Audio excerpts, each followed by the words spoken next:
Kita akan sama-sama. Bulan September, terang Tuhan nyata atasku. Kita akan deklarasikan sama-sama semua. Mari kita berkatakan dengan iman. 1, 2, 3. Bulan September, terang Tuhan nyata atasku. Dalam nama Yesus, aku imani dan berkatakan, terang Tuhan sudah nyata atasku. Dan kemuliaan Tuhan bersinar atas hidupku. Tidak ada kegelapan dalam hidupku. Kuasa kegelapan tidak lagi menguasai hidupku. Aku sehat, kuat, sehat, dilindungi, diberkati, dan penuh kemuliaan Tuhan. Kristuslah terangku dan keselamatanku. Aku terhubung kuat dan intim dengan pribadi Kristus, karena Yesus segalanya bagiku dan telah menjadi terang bagi hidupku. Tetapi diberikan Tuhan. Haleluya. Silakan kembali saudara. Saudara, beberapa menit ini saya mau mengajak saudara perhatikan baik-baik tentang terang Tuhan atasku. Jadi itu bicara tentang pribadi. Katakan pribadi. Pribadi. Jadi Tuhan, waktu kita berdoa kepada Tuhan, Tuhan tidak memberikan kekuatan. Dia memberikan pribadinya sendiri sebagai kekuatan kita. Amin. Waktu kita berdoa, Bapa, terangi aku mengalami kegelapan. Bapa tidak memberikan terang bagi kita. Bapa memberikan Yesus. Jadi terang itu adalah pribadi. Katakan terang itu adalah pribadi. Katakan Yesus terang hidupku. Amin saudara. Haleluya. Jadi ada perbedaan antara terhubung dengan pribadi Tuhan yang adalah terang kita, dengan terhubung dengan terang sebagai sesuatu pemberian Tuhan. Kalau sesuatu itu seperti bara, tetapi kalau pribadi, dia punya perasaan, dia punya keinginan, dan dia punya emosi. Tapi kalau sesuatu, dia tidak punya emosi. Amin? Nah, kalau kita, kemarin minggu lalu saya mengajak saudara memperhatikan 5 hal yang harus kita lakukan kalau terang Tuhan sudah ada pada kita. Itulah kita menyembah Tuhan dengan sungguh-sungguh. Yang kedua, kita bersekutu dengan sesama orang percaya. Yang ketiga, kita dewasa di dalam Tuhan, memiliki karakter Yesus. Yang keempat, kita melayani sesuai dengan bakat talenta yang Tuhan taruh dalam hidup kita. Dan yang kelima adalah bahwa kita membawa jiwa bagi Tuhan. Kalau kita tidak melakukan hal ini, berarti kita salah terhubung. Kita bukan terhubung kepada pribadi Tuhan. Tuhan tidak mau kita terhubung kepada sesuatu atau pemberian Tuhan, tapi Tuhan mau kita terhubung kepada pribadi Tuhan yang adalah terang Tuhan. Katakan pribadi. Kalau barang, bagaimana cara memperlakukan? Kalau pribadi adalah hubungan. Katakan hubungan. Nah, apa tingkatan hubungan yang paling dalam? Tingkatan yang paling dalam adalah keintiman. Keintiman, saudara. Tapi kalau dengan barang itu sesuatu, kita nggak bisa intim. Kita nggak bisa dekat. Itu hanya memperlakukan. Tapi kalau dengan pribadi, berarti kita memiliki hubungan. Kita sudah tahu, kita kenal. Tapi tahu dan kenal harus lebih dalam lagi. Itulah intim. Amin. Haleluya. Saudara perhatikan, kalau saudara lihat di dalam Alkitab, Yesus datang sebagai terang. Lihat di dalam, saya tidak akan ajak kita buka, tapi saudara perhatikan baik-baik saja. Yohanes 8 ayat 12, dia berkata, akulah terang dunia. Dia datang sebagai terang. Dia datang sebagai pribadi terang. Dia tidak membawa terang. Dia betul membawa terang, tetapi dia membawa dirinya sebagai pribadi terang itu. Dialah sang terang. Amin. Amin. Kalau saudara baca di dalam Yohanes pasal 9 ayat yang kelima, di situ dikatakan selama aku ada di dunia, akulah terang dunia.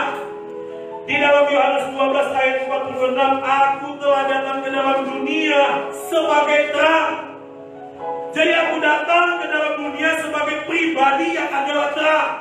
Aku bukan membawa sesuatu yang namanya terang. Akulah terang. Pertanyaannya saudara, apakah engkau terhubung kepada pribadi Tuhan yang adalah terang kita, atau engkau sedang terhubung dengan sesuatu yang adalah terang Tuhan? Kalau engkau tidak melayani Tuhan, berarti sebenarnya engkau tidak terhubung kepada pribadi Tuhan. Kalau engkau tidak menyembah Tuhan, berarti engkau tidak terhubung kepada pribadi Tuhan.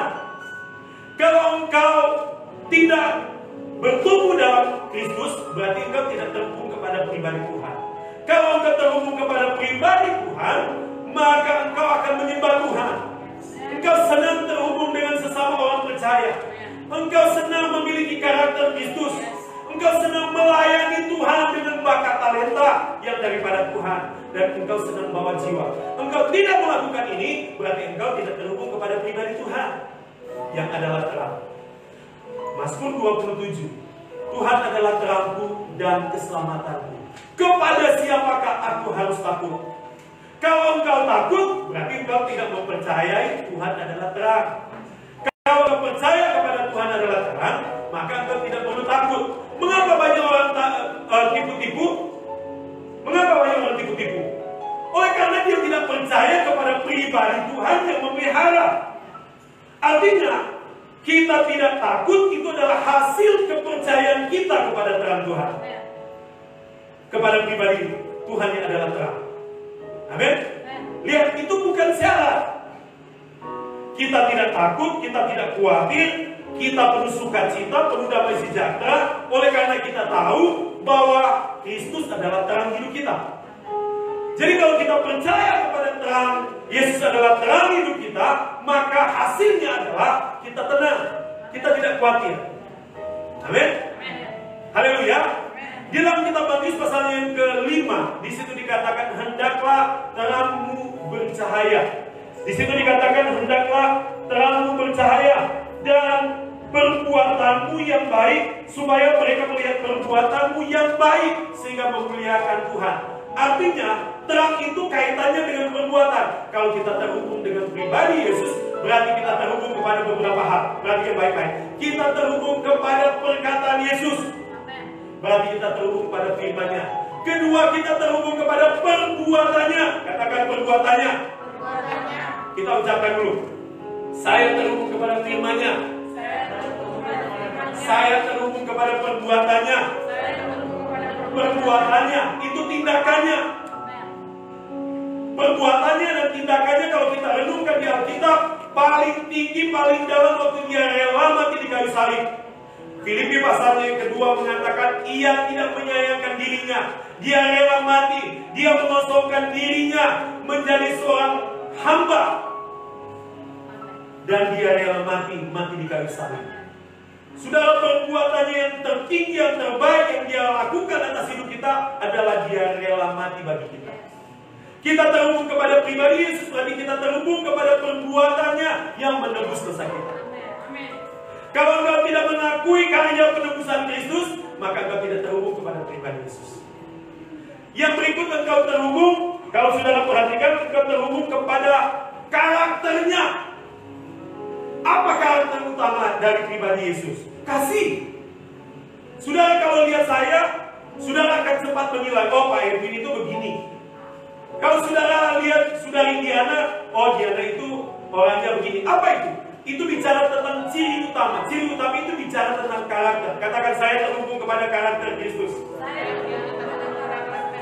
Amin. Yang keempat, kalau sudah merenungkan, kalau kita terhubung kepada pribadi Tuhan yang adalah terang, bukan kepada sesuatu yang adalah terang Tuhan. Kalau kita terhubung kepada pribadi Tuhan, kita terhubung. Yang keempat adalah kita terhubung kepada teladan. Katakan teladan. Haleluya. Itu sebabnya Tuhan berkata, Paulus berkata, ikutlah aku, ikutlah teladanku, karena aku mengikut teladan Yesus. Gitu. Seperti Yesus, begitulah aku mengikut Yesus. Kalau engkau mengikuti teladan Yesus, engkau memperhatikan perkataannya, perintah-perintahnya, engkau mengikuti apa yang disuruh Tuhan bagi kita. Alkitab berkata, pergilah jadikan semua bangsa muridku. Pergi, jadikan semua bangsa muridku. Orang sekitar kita, teman-teman kita, ceritakan tentang Yesus kepada mereka. Ajak mereka untuk terima Yesus. Ajak mereka untuk mengalami pengenalan yang benar akan pribadi Yesus. Amin. Itu berarti engkau terhubung kepada pribadi. Jangan salah fokus, saudara. Jangan salah fokus. Yang terakhir, saudara, kalau kita terhubung kepada pribadi Yesus, kita terhubung dengan kuasanya. Nah, kalau dengan kuasanya, mau tidak mau, kau harus dipenuhi dengan Roh Kudus. Gereja kita gereja karismatik Pentakosta. Betul, saya tidak sungkan untuk memperkatakan ini. Tekanannya kepada apa? Tekanannya kepada kelahiran baru dan kepenuhan Roh Kudus. Tekanannya kepada dua ini, meskipun ada hal-hal yang lain yang kita sampaikan. Tetapi saya mau mengajak saudara, kita seluruh hidup kita ini adalah rohani. Katakan, seluruh hidupku ini adalah rohani. Waktu saudara bekerja itu rohani di hadapan Tuhan. Waktu saudara makan, Alkitab berkata waktu kau makan, waktu minum, waktu kau bekerja, maka biarlah itu untuk kemuliaan Tuhan. Baik aku mati, baik aku hidup, semuanya untuk Tuhan. Jadi seluruh hidupmu, tidak ada yang sekuler, seluruh hidupmu adalah rohani di hadapan Tuhan. Nah, perhatikan, karena rohani di hadapan Tuhan, cara-cara yang kita lakukan harus dari sumber rohani, pribadi Yesus. Dan untuk mengalami kuasa, kita harus dipenuhi Roh Kudus. Amin. Ada Roh Kudus dalam diri. Amin, saudara. Ada pribadi Roh Kudus dalam diri. Nah, kalau sudah Tuhan yang adalah terang sudah di hatimu, kau nggak salah bersumber. Seperti mata air yang bersih, kalau engkau ambil dari mata air yang bersih, maka nggak pernah keruh. Tapi kalau engkau ambil air dari sungai, nggak jelas mata airnya dari mana, udah keruh, udah ada lumpur-lumpurnya, udah warna coklat begitu kan. Kita mendapatkan air yang kotor. Jangan salah terhubung, jangan salah iman, jangan salah fokus. Arahkan kepada pribadi Kristus. Beda antara Yesus menolong dengan Yesus saja. Betul. Kalau kita belajar Alkitab, ada yang namanya hamartia. Hamartia itu artinya adalah dosa karena meleset. Ada orang mengatakan dosa itu karena apa? Melawan, berarti bertolak belakang, 180 derajat bertolak belakang. Itu karena melakukan perbuatan yang tidak berkenan kepada Tuhan. Tapi orang Kristen bukan lagi melakukan perbuatan yang melawan. Tapi kadang-kadang anak Tuhan jatuh di dosa yang namanya hamartia, meleset. Kalau bedanya cuma 1 senti, nggak kena, tetap meleset. Bapak kalau sudah mau pandang, itu ada lingkaran besar, lalu makin kecil, lalu ada satu titik merah yang di tengah. Kalau sudah kena di titik tengah, berarti sudah meleset. Yesus menolong atau Yesus saja? Kalau Yesus saja, maka fokusku kepada pribadi Yesus. Kalau Yesus menolong, nah itu bahaya. Contoh ya, kalau orang arsitek dia tahu, kalau cuma beda 1 senti, untuk jarak dekat masih sama-sama. Tapi kalau dari sini sampai ke arah Israel, kita udah beda kiblat. Yang tadinya kita pikir sedang mengarah kepada Yerusalem, tiba-tiba saudara kiblat ke yang negara tetangga. Oh gitu. Kalau saudara sudah salah fokus, waduh, itu berbahaya buat hidupmu. Saya mau mengajak saudara, jadikan Yesus segalanya. Jangan jadikan Yesus nomor 1. Pendeta ini sesat, ini dia. Saya mau kasih tahu, kalau kau punya nomor 1, nomor 2, nomor 3, bahkan nomor 10.231, nomor berapapun, seluruh bagian nomor itu harus ada Yesus, dan Yesus harus segalanya.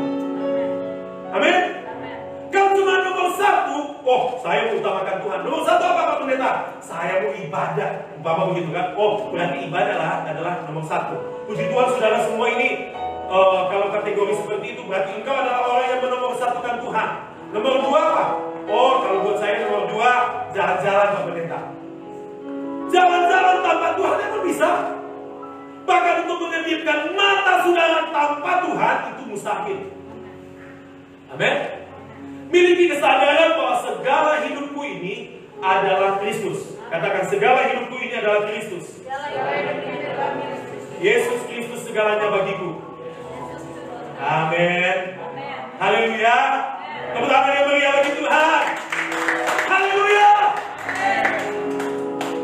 Kalau engkau salah fokus, maka itu berbahaya buat hidupmu.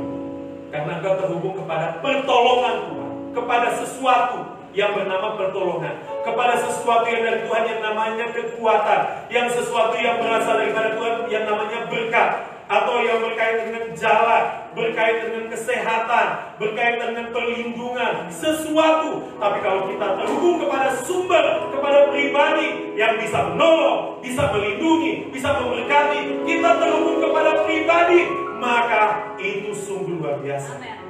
Haleluya. Jadikan Yesus segalanya. Jangan cuma jadikan Yesus nomor satu. Segala hidup kita, di semua lini hidup kita adalah pribadi Yesus.